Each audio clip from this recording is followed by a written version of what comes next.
Hello number ones, welcome back to my channel. This is the Metatron speaking, and today it's a little bit more of a personal video, less images and b-rolls and more like you and me for an informal discussion. The question is quite direct, so I'll get right into it. How many languages do I speak? How many languages have I studied? And what languages do I consider myself fluent in? And in connection to that, why did I choose the language that I did choose? And will I add more languages in the near future?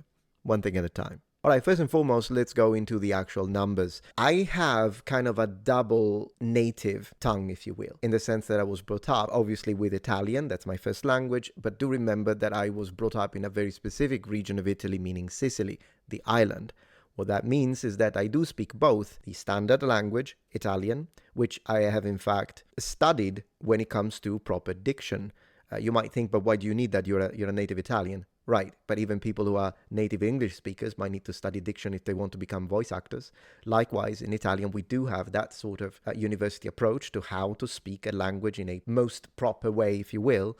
And I did spend some time in university studying that as kind of a secondary module. So I do speak standard Italian and I speak the Sicilian language. Now, is it a language? Should I count it? Is it a dialect? Well, that's for an entire different video, but suffice to say that even though in Italy we do call regional languages dialetti, I dialetti italiani, the reality is that the majority of linguists now agree, and there is a certain level of consensus when it comes to the idea of these languages really being their own regional variety, actual full-on languages. One, because there is a certain level of mutual intelligibility, of course, with standard Italian speakers, but at the same time, not enough to ensure complete communication. And depending on which variety, some regional varieties are more intelligible because they're closer to Italian, meaning standard Italian, and others are more distant. Which would be the most distant ones? Probably, I would say, Northern Sardinian, Furlan from Friuli Venezia Giulia, and Sicilian, depending on which area of Sicily. So I think it shouldn't surprise that one is in the far north and the other two are on the islands, meaning detached from the mainland. So yes, if I were to switch to Sicilian, meaning not just the accent, actually switching into the Sicilian grammar, the Sicilian vocabulary, Sicilian syntax and everything, then in a lot of cases, while some words would be recognizable and the occasional sentence would be fully understood, a lot of the things I say would not be understood by people who are from mainland Italy. It's a case-by-case scenario, but that's how it would work. Also, one last thing I want to say about that is that really, whether or not a language is a dialect or a full-on language is not a matter of linguistics. It is a matter of social linguistics. In fact, as one linguist once said, a language is a dialect with an army and a navy. Leaving that thought, yes, I speak both natively. So I do like to consider Sicilian as a language. I don't do that just to add one number. I don't care about being called a polyglot or not. I consider myself multilingual. That's the term I use. I just do it as a form of self-dignity, if you will. I hope you appreciate that. So 2 languages at a native level. Then my third language is Japanese, I would say. That's a language that I studied at university. It was one of my majors because I had a double major.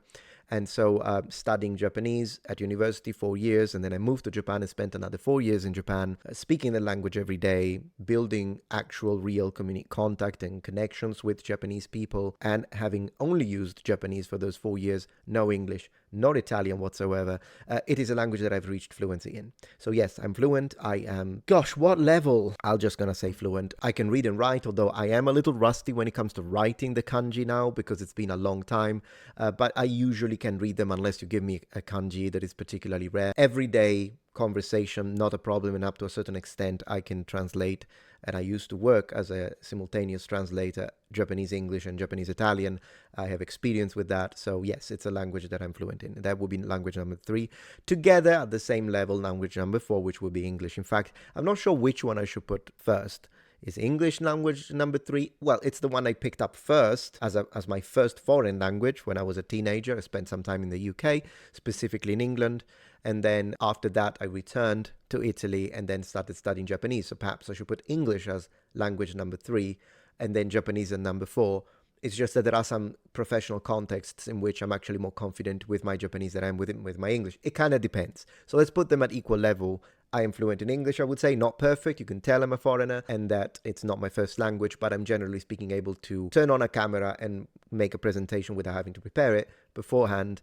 And of course, I have no problems understanding people regardless of the accent they speak with. So, Italian, Sicilian, English, Japanese. Next would be French, probably, but I'm not fluent. I'm conversational in French, but I'm not fluent. And unfortunately, I think I was this close to get to fluency at one point because I was sharing my apartment with a French friend. And so we got to practice every day, studied it at school, of course, in Italy. And my cousin is from Paris. And then I have another cousin who also speaks French fluently because she lived in Paris, out of her own volition, I guess. So I did practice it. I did use it. I did use to speak, but I think I don't feel comfortable in calling myself fluent, also because it's been a few years that I haven't used it. While English and Japanese I tend to use quite often, my French, I used to use it a lot more. It's something I will pick up one day back. Maybe I would classify myself as a B1. When I was like at the height of when I was using it all the time, and maybe I could have been a B2, but I don't feel comfortable if I have to self-assess to say I'm still a B2. Maybe I'm a B1 or something like that in French. Language number 6 is Mandarin. Now,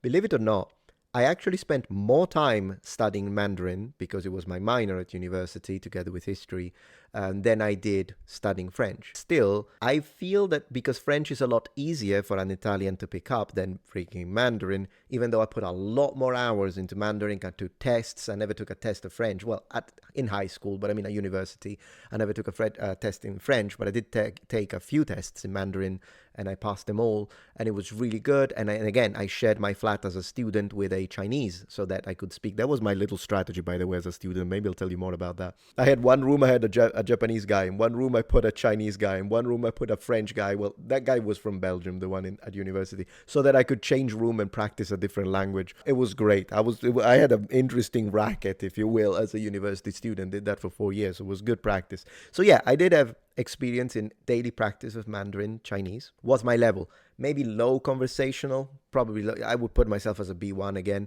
It's kind of annoying considering the amount of years that I put into the language, but I never spent time in China or Taiwan for that matter. And so that's, I think, what I am missing. I do believe that if I were to spend 6 months in a Mandarin speaking environment where I only speak Mandarin every day in and day off, I do believe that I could finally get to a point, not fluency, but perhaps solid conversation. At the moment, I'm conversational. It's easier for me, however, to speak and make myself understood and perhaps share my thoughts than it is for me to understand. I do understand Mandarin speakers, but sometimes some accents throw me off.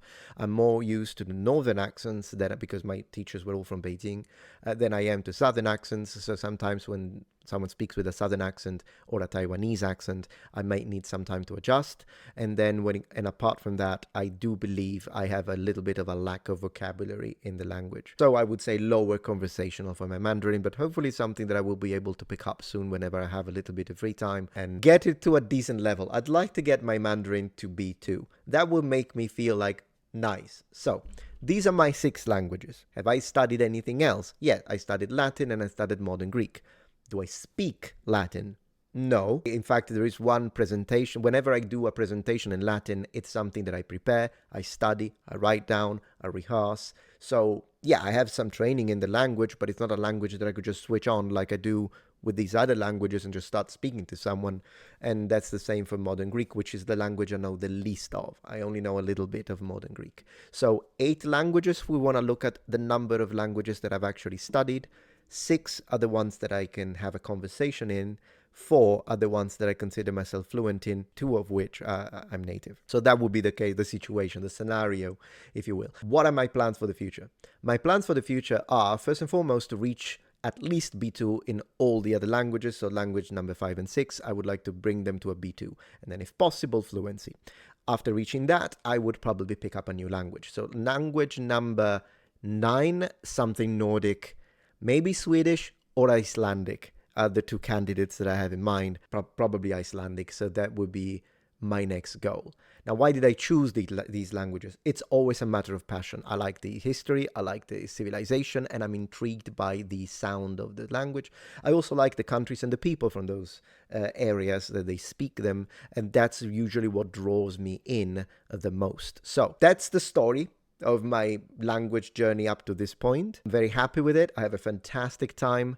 I never really was bored. Whatever I was doing, I always made it fun. And that's, I think, what really allowed me to reach a reasonable number. Am I a polyglot? I don't particularly care about that term. As I say, I like to refer myself as multilingual, and I think I will leave it at that. If you have questions, let me know in the comments, and do let me know if you are studying multiple languages and if you are fluent in many languages. I would be very interested to see what kind of languages I find in the comments section. And thank you for joining Metatron's Academy. Bye.